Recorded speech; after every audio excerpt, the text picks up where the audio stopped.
नमस्कार। Vision IAS के news today के इस अंक में आप सभी का स्वागत है। इस अंक में हम आपके लिए लेकर आए हैं यूपीएससी परीक्षा की दृष्टि से महत्वपूर्ण कुछ अहम खबरें। इस अंक के साथ मैं हूँ दिव्या तोमर। आइए सबसे पहले जानते हैं इस अंक की सुर्खियों के बारे में। कुछ उद्योगों के लिए ग्रीन हाइड्रोजन की खरीद अनिवार्य की जाएगी। अफगानिस्तान में संयुक्त राष्ट्र सहायता मिशन की एक रिपोर्ट के अनुसार अफगानिस्तान में हिंसा में वृद्धि हुई है। टाइकोथॉन 2021 के ग्रैंड फिनाले का आभासी उद्घाटन किया गया। भोपाल गैस त्रासदी के लगभग 40 वर्षों के बाद भी प्रक्रियागत सुरक्षा विनियमों में कोई सुधार नहीं हुआ है। प्रधानमंत्री ने कहा कि केंद्र और राज्य जनहितैषी सुधारों को लागू करने के लिए एक साथ आए हैं। और अब खबरें विस्तार से।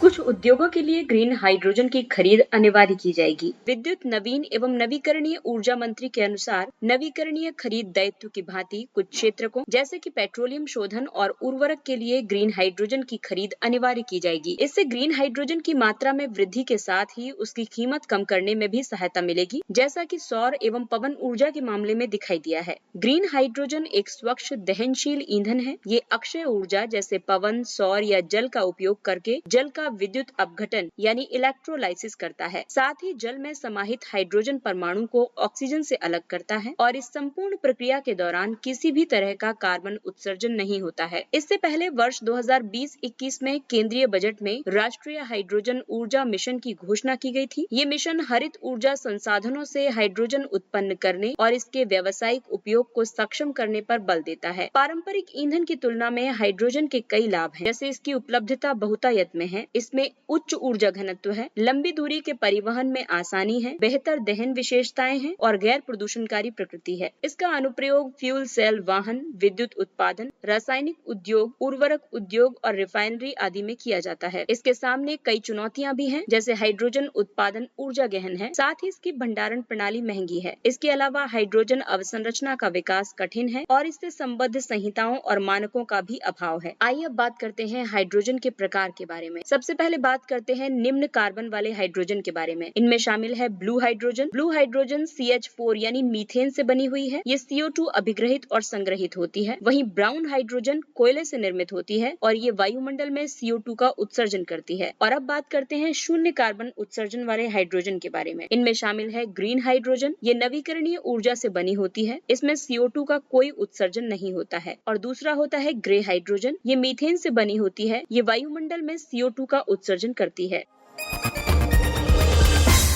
अफगानिस्तान में संयुक्त राष्ट्र सहायता मिशन की एक रिपोर्ट के अनुसार अफगानिस्तान में हिंसा में वृद्धि हुई है। इस रिपोर्ट के मुताबिक पिछले वर्ष की तुलना में वर्ष 2021 की प्रथम तिमाही में अफगानिस्तान में हुई हिंसक घटनाओं में नागरिक हताहतों की संख्या में 29% की वृद्धि हुई है, जबकि महिला हताहतों की संख्या में 37% और हताहत बच्चों की संख्या में 23% की बढ़ोतरी हुई है। ये वृद्धि चिंता का विषय क्यों है? अमेरिका तालिबान समझौते की विफलता की वजह से फरवरी 2020 में एक अमेरिका तालिबान शांति समझौते के अंतर्गत तालिबान विद्रोहियों ने प्रमुख शहरों और प्रांतीय राजधानियों पर हमलों को रोकने के लिए सहमति व्यक्त की थी। अमेरिकी सैनिकों की घोषित वापसी वर्ष 2001 के बाद प्राप्त किए गए सामाजिक, राजनीतिक और मानवीय लाभों से समझौता कर सकती है। तालिबान और अफगान राष्ट्रीय सेना दोनों जिम्मेदार हैं। सभी नागरिक हताहतों में से 43.5% के लिए तालिबान उत्तरदायी है और 17% घटनाओं के लिए अफगान राष्ट्रीय सेना जिम्मेदार है। अफगानिस्तान में गृह युद्ध की संभावना बनी रहने से और हिंसा जारी रहने से अफगानिस्तान में दोबारा गृह युद्ध प्रारंभ हो सकता है। आइए अब आपको बताते हैं भारत के दृष्टिकोण से इसमें चिंता का विषय क्या है। भारतीय सुरक्षा की दृष्टि से देखें तो अफगानिस्तान में हिंसा और अस्थिरता में वृद्धि ने भारत को राज्य प्रायोजित आतंकवाद की घटनाओं के प्रति अधिक संवेदनशील बना दिया है। आर्थिक पहलू की दृष्टि से देखें तो भारत ने अफगानिस्तान में अनेक परियोजनाओं में निवेश किया है, जिनमें अफगान संसद, जरांज डिलाराम राजमार्ग और अफगानिस्तान भारत मैत्री बांध यानी सलमा बांध शामिल है। इसके अलावा रणनीतिक दृष्टि से अफगानिस्तान तेल और खनिज समृद्ध मध्य एशियाई गणराज्यों के लिए एक प्रवेश द्वार है। आइए बात करते हैं उनामा के बारे में। उनामा एक राजनीतिक मिशन है। इसकी स्थापना संयुक्त राष्ट्र सुरक्षा परिषद द्वारा मार्च 2002 में अफगानिस्तान इस्लामिक गणराज्य की सरकार से अनुरोध पर की गई थी। उनामा अफगानिस्तान में राजनीतिक रूप से एक प्रभावी मध्यस्थ की भूमिका का संपादन करता है। ये सरकार के साथ कार्य करता है और सहयोग प्रदान करता है, शांति और सुलह की प्रक्रिया का समर्थन करता है, मानवाधिकारों की निगरानी करता है और उन्हें प्रोत्साहन प्रदान करता है तथा सशस्त्र संघर्ष के दौरान नागरिकों को सुरक्षा प्रदान करता है, साथ ही सुशासन और क्षेत्रीय सहयोग को भी बढ़ावा देता है।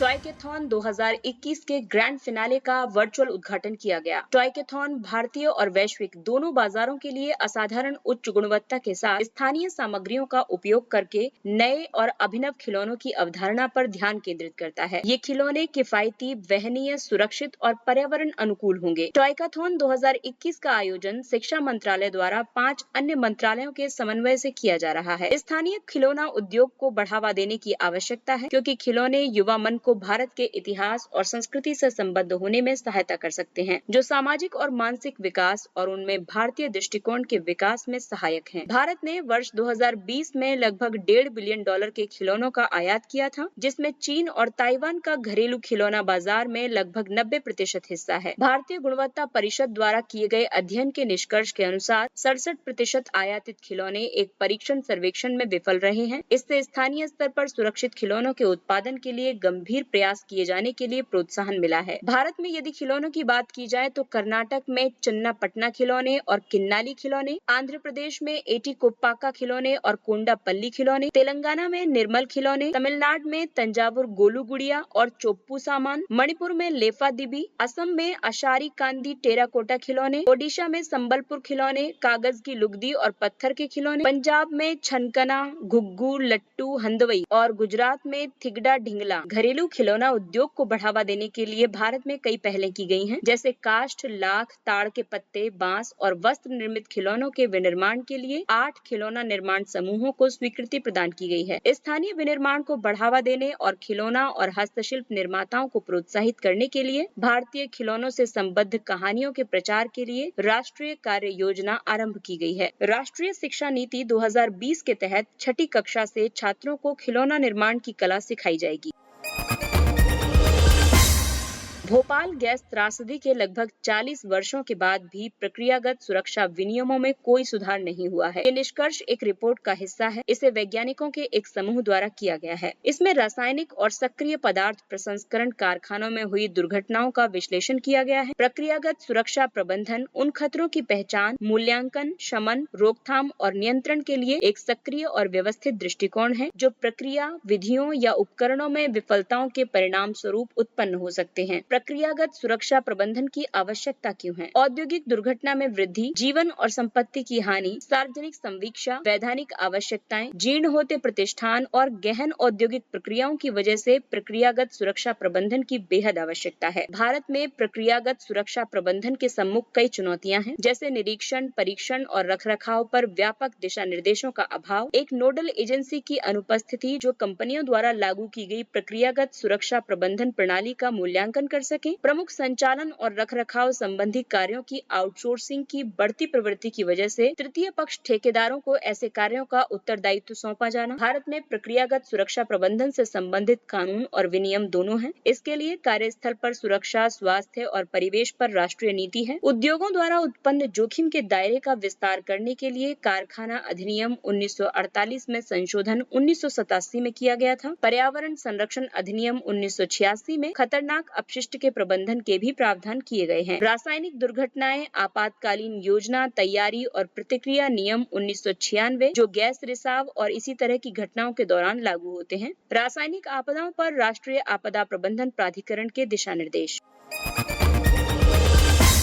प्रधानमंत्री ने कहा है कि केंद्र और राज्य जनहितैषी सुधारों को लागू करने के लिए एक साथ आए हैं। हाल ही में प्रधानमंत्री ने ये विचार व्यक्त किया कि पूर्व में योजनाएं और सुधार अधिकांश तौर पर वर्षों तक निष्क्रिय रहते थे, लेकिन कोविड महामारी के दौरान केंद्र और राज्यों ने कम समय में जनहितैषी सुधारों को लागू करने के लिए एक दूसरे का सहयोग किया है। केंद्र राज्य सहयोग के लिए दृष्टिकोण प्रपंच और व्यवस्था वाले सुधार के मॉडल से विश्वास और प्रोत्साहन द्वारा सुधार में परिवर्तित हो गया है। पिछले वर्ष केंद्र सरकार ने राज्यों के लिए ऋण लेने की सीमा GSDP यानी सकल राज्य घरेलू उत्पाद के 3% से बढ़ाकर 5% तक कर दी है। इसमें से 1% सुधार उपायों के 4 समुच्चयों में प्रगति से जुड़ा हुआ था। ये नीति राज्यों को अतिरिक्त धन प्राप्त करने के लिए प्रगतिशील नीतियों को अंगीकृत करने के लिए प्रोत्साहित करती है। कुल मिलाकर 23 राज्यों ने 2.14 लाख करोड़ रुपए की सीमा में से 1.06 लाख करोड़ रुपए के अतिरिक्त ऋण का लाभ उठाया है। ये 4 सुधार जिनसे अतिरिक्त ऋण संबंधित थे। इनमें प्रत्येक से जीडीपी का 0.25% संबद्ध था। इनमें शामिल है एक राष्ट्र एक राशन कार्ड योजना। इसका लाभ ये होगा कि प्रवासी श्रमिक देश में कहीं से भी अपना खाद्यान्न राशन प्राप्त कर सकते हैं। फर्जी राशन कार्ड और सदस्यों के दोहराव के उन्मूलन से वित्तीय लाभ हुआ है। दूसरा है व्यवसाय करने में सुगमता। इससे एक बेहतर निवेश परिवेश, अधिक निवेश और तीव्र विकास को बढ़ावा मिलता है। सूक्ष्म और लघु उद्यमों को सहायता मिलती है जो इंस्पेक्टर राज के बोझ से सर्वाधिक पीड़ित हैं। तीसरा है शहरी स्थानीय निकाय राजस्व। ये शहरी निर्धनों और मध्यम वर्ग के लिए सेवाओं की बेहतर गुणवत्ता को सक्षम बनाएगा, बेहतर अवसंरचना को सक्षम बनाकर विकास की गति में वृद्धि करेगा। इससे नगरपालिका कर्मचारियों को लाभ होगा जो अधिकांश तौर पर वेतन के भुगतान में देरी का सामना करते हैं। और चौथा है विद्युत वितरण। इससे तकनीकी और वाणिज्यिक घाटे में कमी होगी, वितरण कंपनियों की वित्तीय अवस्था में सुधार होगा, बेहतर वित्तीय और तकनीकी प्रदर्शन के माध्यम से सेवा की गुणवत्ता में सुधार होगा।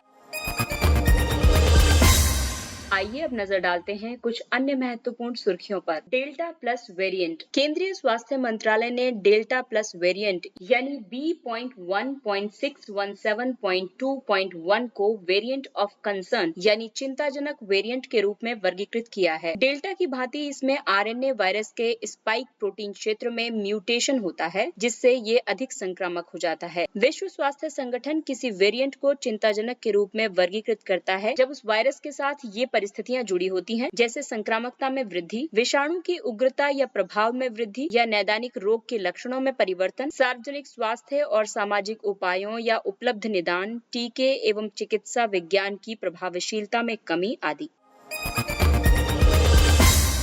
प्रेसिडियो सिद्धांततः विकेंद्रीकृत भविष्य के लिए आधारभूत मूल्य। ये विश्व आर्थिक मंच की ग्लोबल ब्लॉकचेन काउंसिल की एक पहल है। इसका उद्देश्य ब्लॉकचेन तकनीक और विकेंद्रीकृत अवसंरचना के साथ निर्माण करने वालों के लिए सिद्धांतों का एक मूलभूत समुच्चय तैयार करना है। ये सिद्धांत ब्लॉकचेन अनुप्रयोगों के रचनाकारों को ऐसी प्रणालियों को डिजाइन करने के लिए आधार रेखा प्रदान करेंगे जो उनके प्रतिभागियों के अधिकारों को सुरक्षित रखते हैं। सिद्धांतों का उद्देश्य सहभागिता अधिकारों को संरक्षण प्रदान करना है, पारदर्शिता और पहुंच प्रदान करना है, सहायता एवं अंतर संक्रियता, निजता एवं सुरक्षा, जवाबदेही तथा अभिशासन शामिल है। Great Barrier Reef. हाल ही में यूनेस्को ने एक प्रारूप रिपोर्ट जारी की है जिसमें ये अनुशंसा की गई है कि प्रवाल भित्ति के विश्व धरोहर के दर्जे को निम्नीकृत किया जाए क्योंकि इससे प्रवालों में नाटकीय रूप से गिरावट आई है। ग्रेट बैरियर रीफ ऑस्ट्रेलिया के उत्तर पूर्वी तट पर स्थित है। इसमें 400 प्रकार के प्रवाल, मछलियों की 1500 प्रजातियों और 4000 प्रकार के मोलस्क के साथ प्रवाल भित्तियों का विश्व का सबसे बड़ा संग्रह है। ये डुगोंग और विशाल हरे कछुए जैसी प्रजातियों के पर्यावास स्थल के रूप में भी महत्वपूर्ण वैज्ञानिक महत्व रखता है जो कि विलुप्ति की कगार पर है। मलेशिया भारत का शीर्ष पाम ऑयल आपूर्तिकर्ता बन गया है। मलेशिया वर्ष 2020-21 में भारत के लिए पाम ऑयल का सबसे बड़ा निर्यातक बन गया है। इससे पहले इंडोनेशिया भारत के लिए पाम ऑयल का सबसे बड़ा निर्यातक था। इंडोनेशिया पाम ऑयल का शीर्ष उत्पादक है। इंडोनेशिया और मलेशिया विश्व के पाम ऑयल का 85% उत्पादन करते हैं। भारत पाम ऑयल का विश्व का सबसे बड़ा आयातक है। भारत के खाद्य तेल के कुल आयात में पाम ऑयल की हिस्सेदारी लगभग 2/3 है। पाम ऑयल का उत्पादन पाम ऑयल वृक्ष के फल अलायस गाइनेंसिस से होता है। इसमें बीटा कैरोटीन की उच्च मात्रा होती है। इसका उपयोग खाना पकाने के तेल के रूप में तथा मार्जरीन बनाने के लिए किया जाता है। प्रसंस्कृत खाद्य पदार्थों का एक घटक भी है। इसके साथ ही ये अंक समाप्त होता है। अगले अंक में फिर मुलाकात होगी कुछ अन्य महत्वपूर्ण खबरों के साथ। तब तक अपना ख्याल रखिए, सुरक्षित दूरी बनाए रखिए, मास्क पहनिए, हाथ और मुंह साफ रखिए और टीका अवश्य लगवाइए। और इसके साथ ही विजन IAS की पूरी टीम को दीजिए इजाजत। नमस्कार।